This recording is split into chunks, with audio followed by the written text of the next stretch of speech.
Hi and welcome to RCKicks. On today's show, well, I've just sold 2 cars from the collection and I've taken that money and I've spent it already. Yes, I've bought something else to go into the collection, something vintage and from a manufacturer that I don't really get on the show very often. So if you'd like to know where I spent all my money on, and it didn't go quite as smoothly as I thought, but what's new?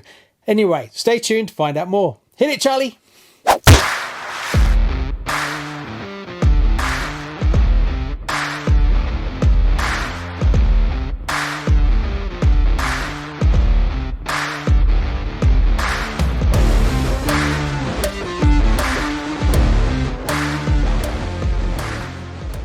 So yes, we're saying goodbye to 2 cars from the collection. The 2022 Evo with the dust cover and the MST rims. And I've put some brake discs in there and it's got MCI decals, making it into a bit of a rally car. So that's been sold and it's going along with this, the TD2 Astute. Yes, I've sold both of these cars. I took the funds and reinvested them in some more RC. Would you like to see? Well, I think there's enough production budget to run a little bit of magic, so we'll find out what I bought. Into this, a XXXCR from Team Losi. Yes, I went a bit mad. Now, I had a bit of money left over from when I had the 10th technology, and selling those other cars made me able to get this in. Now, I could be making a rod for my own back, as it's a whole other genre of vintage cars. So I don't know. I mean, I'm kind of collecting almost all my RC10s, as my team associated RC10 collection has grown quite nicely, and I'm almost there. In no particular order, we have an RC10 team car, needs a new body. Then we've got the RC10 Gold Pan. Then we've got an RC10 Graphite. Then this one is RC10 Championship Edition. Then we've got the RC10 Worlds car. That's the Riri. Then we've got an RC10 B2 and an RC10 B3 team car.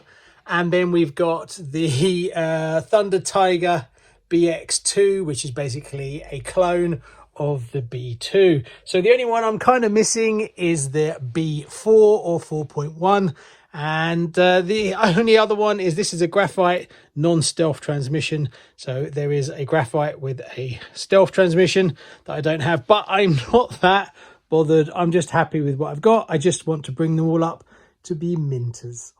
So I'm kind of collected most of the RC10s that I like myself. Maybe there's a T in there, I don't know. But anyway, so I've got my Schumachers, my Curchos, so I thought, hey, maybe this would be a way to go. So I thought I'll bring something new on the show, and that's this, the Team Losi. Now, they did do a re-release of the JRX2 in a mini form, and that was really cool.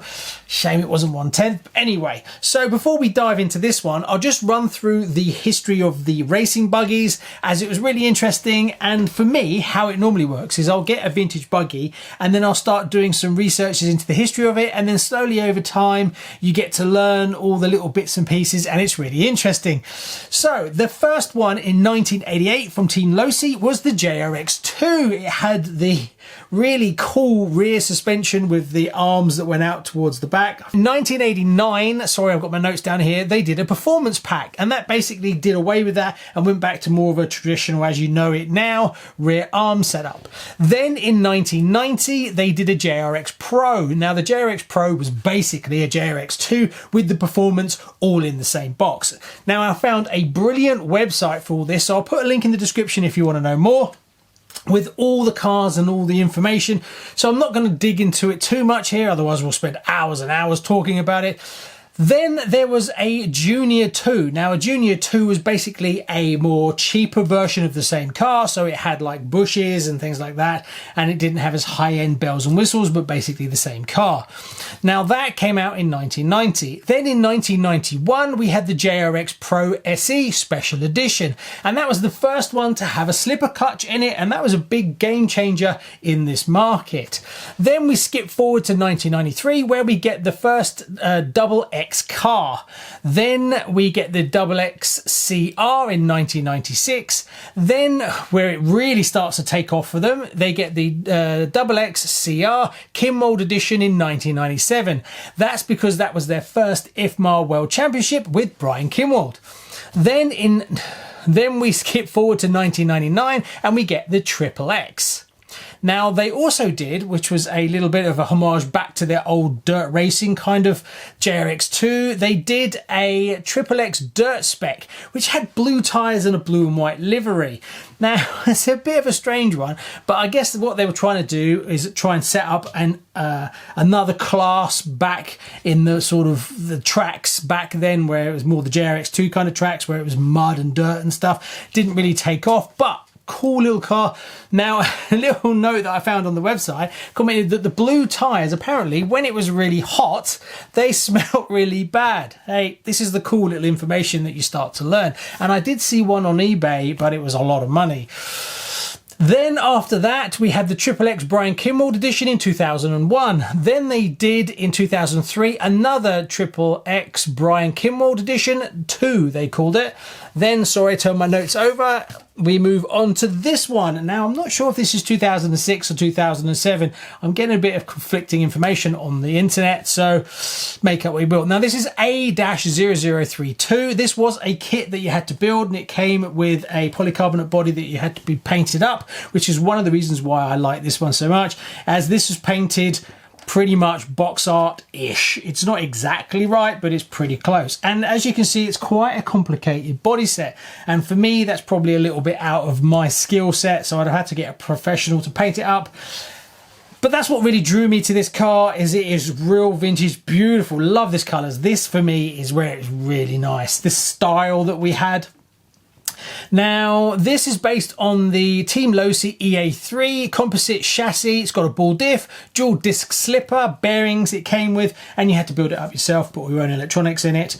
Then they changed from like the XXXs and stuff like that to something called a 22, and that came out in 2011. Then the names are brilliant. Then it goes 22 2.0 in 2013. Then in 2015, we got the 22-3.0, and that's where it goes cab forward. And for me, that's where I personally, I lose interest. It's the same with the RC10s. As soon as we get to I think the last one where the cab was at the back was 4.1, and then from then on it's cab forward. So that's kind of where I cut off my collection from there, because yes, the cars are brilliant, the chassis are brilliant, but I just don't like the cab forward, and it looks too modern for me, so I like the vintage stuff. Anyway, there we go. So that's the basic ones that I'm interested. Should I collect them?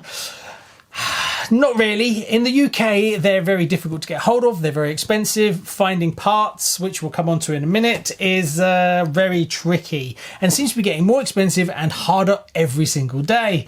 So this one, now this is obviously a 2006-2007, like I commented before, and it is beautiful. This one is in lovely condition. One caveat we'll get to in a minute. And as far as I can see, it doesn't look like it's done much work at all.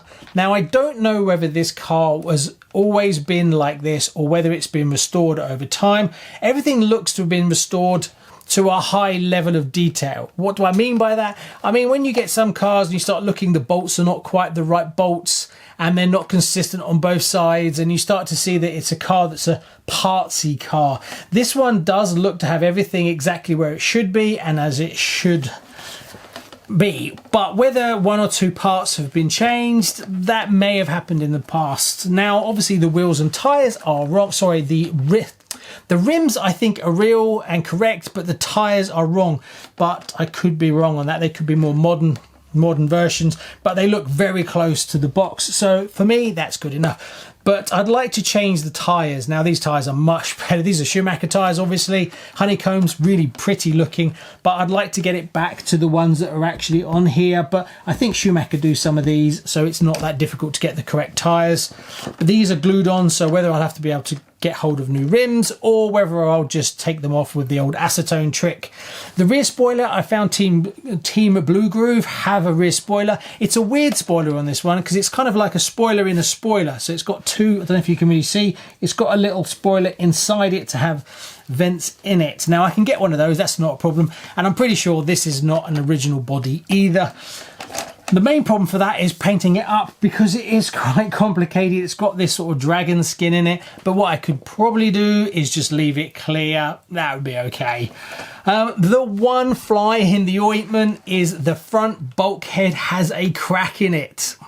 Now, luckily, the front bulkhead is in two parts. The strength part is the bit underneath, and then there's this top section where the front is just a cover. It just curves forward, so there's no weight loading there. What I think's happened is this arm has come up and hit it and cracked it along there. But then that's kind of weird because the car's apparently not being driven and it doesn't have any signs. So that's where it gets a little bit like, what happened? I don't know. Now, I've managed to find one of these parts in America, but the person wants like £90 for it. And the only problem with that is obviously once you import it, import tax, you're paying tax in America, you're paying tax in England, you're talking it's going to be over like £100. So I made him an offer and I'm waiting to find out whether I get it or not. It is the top and bottom section, but I only need the top. So that's the thing. When you're selling these, please put in the description every single small issue, because these are very valuable at £500 odd, £600. But if you have to find a part that's really difficult to find, it could end up costing you £100. So, you know, when you put as a purchaser, you then have to budget what you're paying for something if you've got to spend £100 fixing something that you didn't know about. So be very clear when you're selling these on condition and take lots of high resolution images and list what's wrong with it, where the scuffs are, is there any cracks in it? Don't just leave them out. Also, when you're selling anything with a box, please don't post it in this box, wrapped in this box, because the boxes have value for people. And it's when they're buying it, they are paying for this box. And this is a vintage box that you can't replace, right? So it has a value. What value is a bit complicated, but it has value. So box the box in another box. This came wrapped in, believe it or not, Christmas wrapping paper in a box like this. Now, luckily, I am not a box collector, so I don't really mind, and I personally don't add much value in the box. But when I come to sell it, it has a value to somebody else. So yeah, there you go. Sorry, I'm going off on a bit of a rant, but I'm getting a bit tired of buying expensive cars and they're not exactly what they're stated, or they're messed with, or something's broken, and it's just becoming a pain as these are getting expensive. Anyway, there we go. But I talked to the seller, and the seller is trying to source me one of these, and he's doing his bit, and also I'm looking to find one, and then we'll come to a deal of splitting the cost or something. But it's just something that you shouldn't have to deal with, right? Anyway, comes with a manual as well, which is in lovely condition, so that was brilliant. So the car itself obviously hasn't done much work at all. All the suspension is right. Everything looks to be super bang on, really. The body was painted up by a professional by the look of it, so I'm really, really happy with it. And right, let's take the body off it and have a look inside. So there you go. As you can see, the body is actually done really well. It's actually got two holes at the back, which I'm never a big fan of those, as they end up failing, as it's got the two sort of body pins at the back. But being that this will just be a shelf queen, and as you can see, it's in lovely condition. Now, it's got two weights in here. I will remove those, as they're obviously been added to make the car drive better, but they're not original, so that'll go. It came with the battery tray cover, which is really nice. And all round is actually in really good condition. It's all very clean, which is what I wanted, apart from this front bulkhead, like I said. Now, obviously, the tyres are wrong. These are Schumacher tyres, so I will try and source some tyres that are closer to the actual box ones. Don't know what that is, bit of a sticker. But I'm really chuffed with it. It doesn't look like it's done much work at all. So there's a little bit of work to do on it, but not too much. But all in all, I'm really happy with it. So there you go, just a quick look at my XXXCR. Should I get some more Team Losi stuff on the channel? Would you like to see more of it? For me personally, yeah, I think I'd like to add a few more. Prices are a bit expensive and they're a little bit difficult, like I said, to get into the UK, but one of the things I'm thinking of doing is I have quite a lot of cars, is maybe selling off a few cars and then buying more select pieces instead of having 100+ cars, because that's kind of crazy and I'm running out of space. So maybe I'll start collecting these. I've still got other ones to finish, but I kind of like my buggies, especially the vintage stuff. And this era is just beautiful. In my opinion, the best era for the most beautiful looking racing buggies, be that 2-wheel drive or 4. Anyway, thanks very much. Have a great Christmas. A massive thank you to everybody who watches the show and to all the sponsors and partners of RC Kicks. See you on the next one. It's going to be a big 2023.